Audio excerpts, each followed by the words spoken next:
आपणा सर्वांना नमस्कार. मी रुद्रशेखर जोशी, केसरीनंदन आध्यात्मिक ग्रुप चॅनलमध्ये आपल्या सर्वांचे स्वागत आहे.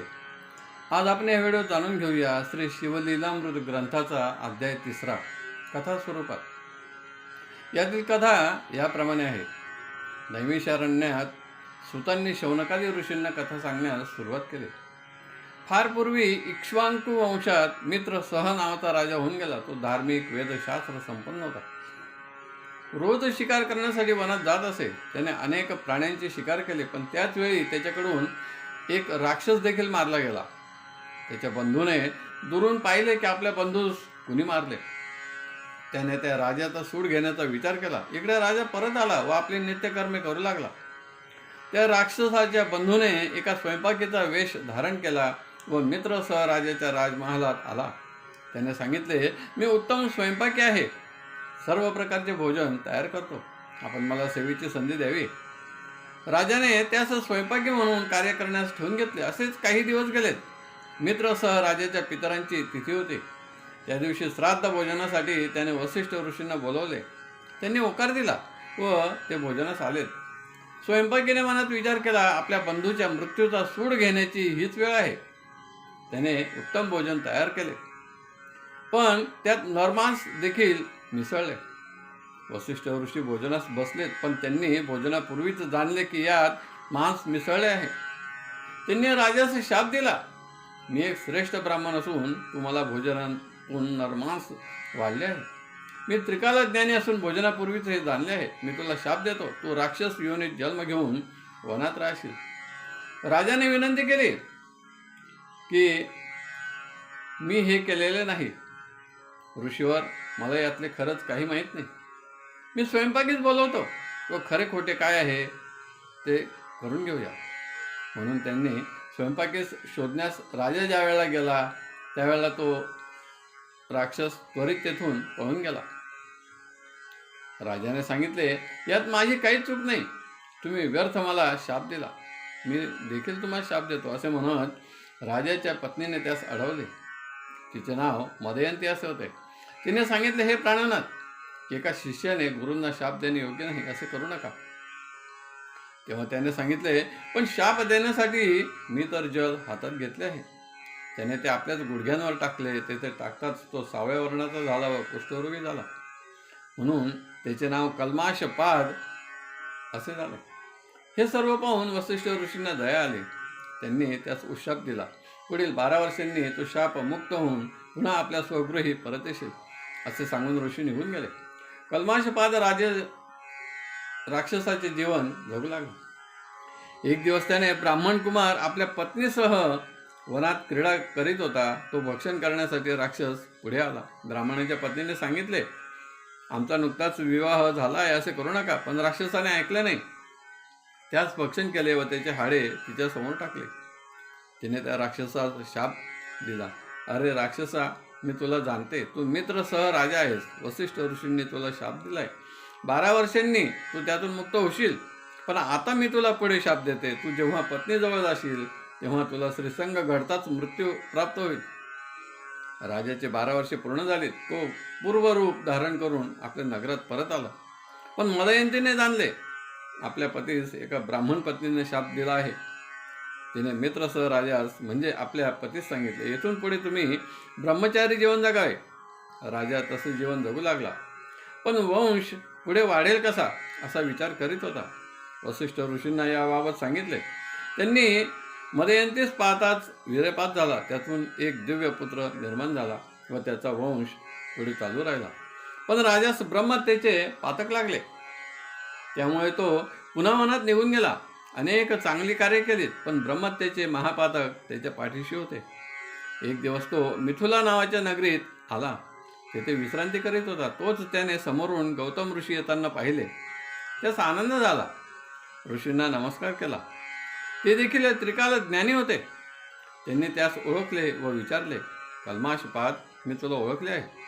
तुझ्या राज्यात सर्व सुखात आहे ना? राजाने आपला सर्व पूर्व वृत्तांत सांगितला व माझा उद्धार करावा असे सांगितले. राजाने विचारले, हे ऋषीवर, आपण कुठून आलात? ऋषींनी सांगितले, मी गोकर्ण क्षेत्रातून आलो आहे. त्या क्षेत्राचा काय महिमा वर्णन करणार. भगवान शंकर पार्वती मातेसहित तेथे निवास करतात. या व्यतिरिक्त देखील तेथे सर्व देवदेवता, गंधर्व, यक्ष, किन्नर, भक्त, साधू, संत निवास करतात. मुखाने शिवहर शिवहर असे म्हणत असतात. तेथे इंद्रदेव पूर्व दिशेस, दक्षिणेस सूर्यदेव, पश्चिमेस वरुणदेव, उत्तरेस कुबेरदेव आहेत.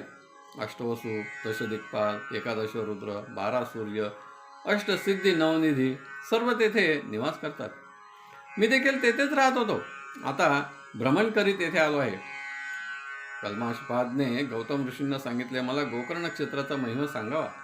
तेव्हा त्यांनी सांगितले, पूर्वी रावणाची माता कैकसी ही 5 धान्यांच्या पिठाचे महादेवाचे शिवलिंग तयार करीत असे व त्याचे पूजन करीत असे.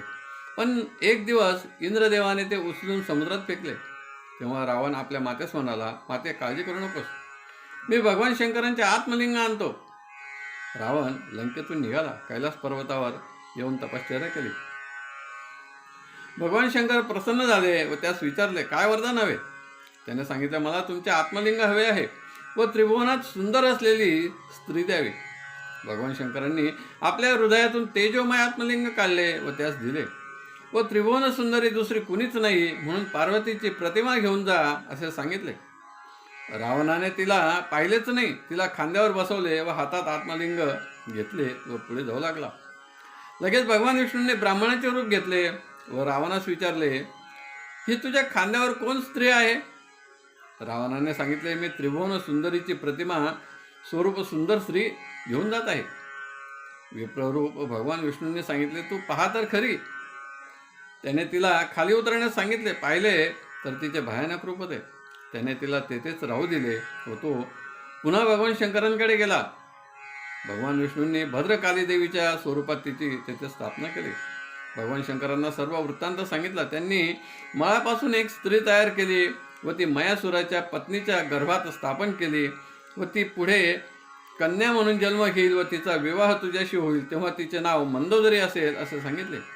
हे ऐकून रावण लंकेकडे मार्गक्रमण करू लागला. पुन्हा त्या स्थानी आला. तोपर्यंत त्यास लघुशंका लागली. गणपतीने गुराखीचे रूप घेतले. रावणाने त्यास पाहिले व सांगितले, हे शिवलिंग हातात धरावे, खाली ठेवू नये. गुराखीने सांगितले, मी 3 वेळा आवाज देईल, त्याच्या आत आपण यावे. रावणाने होकार दिला. गुराखी रूपी गणपतीकडे लिंग त्याने दिले. त्याने 3 घटिकापर्यंत 3 वेळा रावणास हाक मारले, पण तो आला नाही.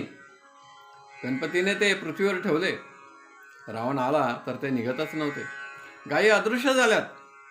पण एक गाय दिसली. ती अदृश्य होण्याच्या आत रावणाने तिचा कान पकडला, पण तरीही ती जमिनीत गुप्त झाली. तेथेच शिवलिंग पूजन केले. त्यावेळेपासून त्या क्षेत्रास गोकर्ण महाबळेश्वर असे म्हणतात.